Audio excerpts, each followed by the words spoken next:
Hey guys, welcome back to another video. My name's Regan and this is Regan Writes. So today I just wanted to do like a little bit of a book haul because I've been buying some books lately because I've got a lot on my TBR, I've got a lot that I want to read, and so I've just been kind of buying them over the last couple of weeks and like stocking up, I guess. I've got a big old stack, so let's just get right into them.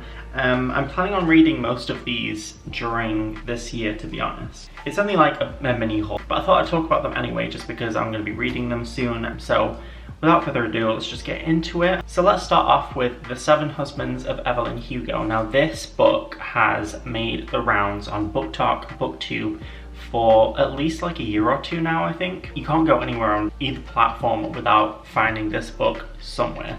Somebody's going to be talking about this book. And so I was like, you know what?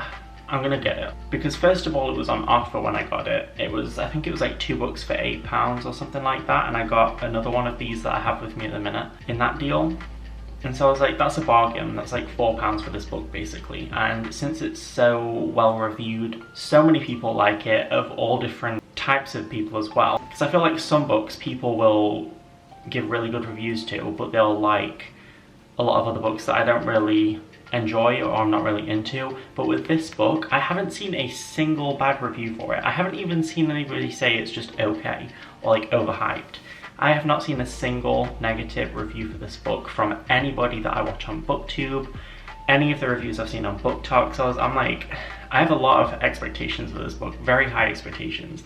I mean, I'm gonna kind of bring my expectations down a little bit because I don't want to be disappointed, and I feel like if you go into something with really high expectations, you're just kind of setting yourself up to dislike it or not like it as much as you would have done otherwise. So I'm keeping my expectations at a minimum, but I am really looking forward to getting into this. This is the other book that I might not be reading this year, but I do plan on reading it this year, but if I don't, it's not the biggest deal. Next up, we have Ugly Love by Colleen Hoover. This is another one that's huge on BookTok. I mean, pretty much any of Colleen Hoover's books are really big, but I'd say that Ugly Love, along with It Ends With Us and It Starts With Us, and a couple of others that I can't think of right now. Verity, which I've already read. I read that in my last review if you want to go watch that.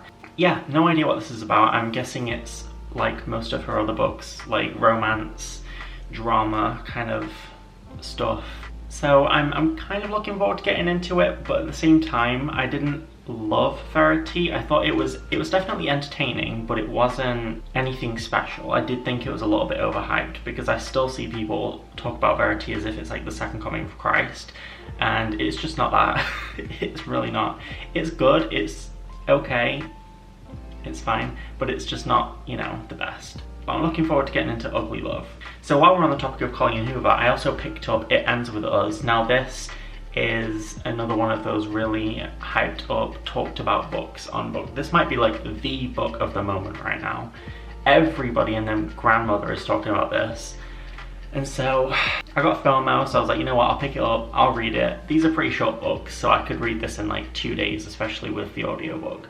In fact, if you want to read this book and don't want to pay for it, there are audiobooks on YouTube. They're not amazing, but there are free audiobooks of a lot of Colleen Hoover's books on YouTube for free. So yeah, I'll probably get through this really quickly. I've heard some good things about this, and I've heard some kind of cringy bad things about this. Apparently there's something to do with Dory from Finding Nemo and Ellen DeGeneres, and I'm just like, what's that about?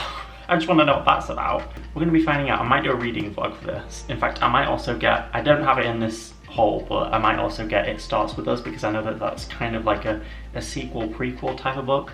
So I might read both of those in a reading vlog sometime either this month or next month. We'll see. So next up we have another romance. This one's an LGBT romance. I believe it's male-male romance, and it's Red, White and Royal Blue by Casey McQuiston. Now I actually got I don't know if this edition is exclusive to Waterstones specifically, or if you can get it at other bookstores around the world, or if it's literally just Waterstones. But either way, this is pretty much brand new. I only got this in the mail yesterday. In fact, I did a kind of like a showcase kind of thing on TikTok. If you want to go watch that, I'll put my link to my TikTok in the description. I actually really like this cover, and as I've mentioned in the past, I am starting to collect signed editions of books as much as I can, and this is another one. So if you can get the kind of seedy. And this is just a really pretty book, to be honest. Like, it has these end pages that are really nicely illustrated at the front and at the back. There we go.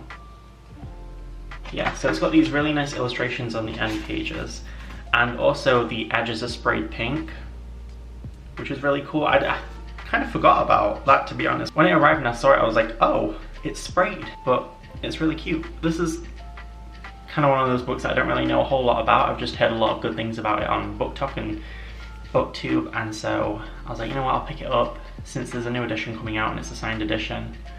Why not, you know? And it's really pretty, so it'll look cute on the shelf. And last but not least, we have Babel, or as some people apparently pronounce it, Babel. Apparently that's how you're supposed to pronounce it, Babel, but it just doesn't sound right. So I'm just gonna call it Babel. So this is actually a really pretty cover. Wow. Wow, stunning. Yeah, it's like, it's got this foil on the front and like the black and white. I got this for a video that I want to do in January, which is gonna be reading a few dark academia type books. I'm gonna make the whole video very dark academia aesthetic and read some dark academia books. And this book, from what I gather, is basically about, it's kind of like historical fiction, and it takes place in, I believe, Oxford. Yeah, Oxford, and I'll read you the blurb. Oxford, 1836. The city of dreaming spires. It is the centre of all knowledge and progress in the world, and at its heart is Babel, Oxford University's prestigious Royal Institute of Translation, the tower from which all the power of the empire flows. Orphaned in Canton and brought to England by a mysterious guardian, Rowan Swift thought Babel a paradise until it became a prison. But can a student stand against an empire? So it also has another illustration on the back. That's really pretty. Like, I love that. If it'll focus. That's really cute. So the author of this book also wrote The Poppy War, which is a pretty popular fantasy series, which I might read in the future at some point. It's not really on my radar right now. I've got a lot of other stuff that I want to read. However, I do know that she wrote that, and apparently it's well reviewed. A lot of people like it. I've also heard a lot of good things about this, but it's less talked about, I'd say, than a lot of the other books on this list. But yeah, like I said, I'm going to be reading this in January when I do my Dark Academia video, and I'm really looking forward to it. It actually has like a map. It has a map of Oxford. I don't know if you can see that very well, but yeah, a map of Oxford, which is really nice. We love a good map. And then we also have a map of Babel, which is like the tower in Oxford. Cool. This looks like a really chunky book. It looks like a lot. Whew.